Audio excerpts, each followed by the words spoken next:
sit down. Yes, Were I'm on you the phone. were you speaking to me? Yes, because that's illegal what you're doing. What did I do? It's against the law to feed wild animals in the city.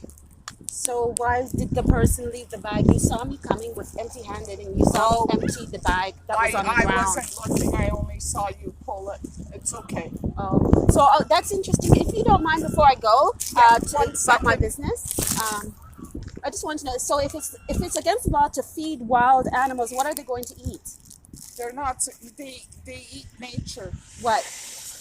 Insects and whatever in the nature.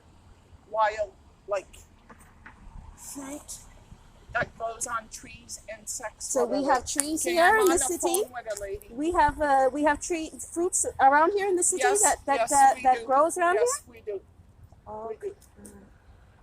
Excuse Jan. okay. Thank you for your misinformation. I don't think Bylaw knows what they're doing right now. Because if they were, they would be making sure that the cigarettes were being cleaned up. Lord have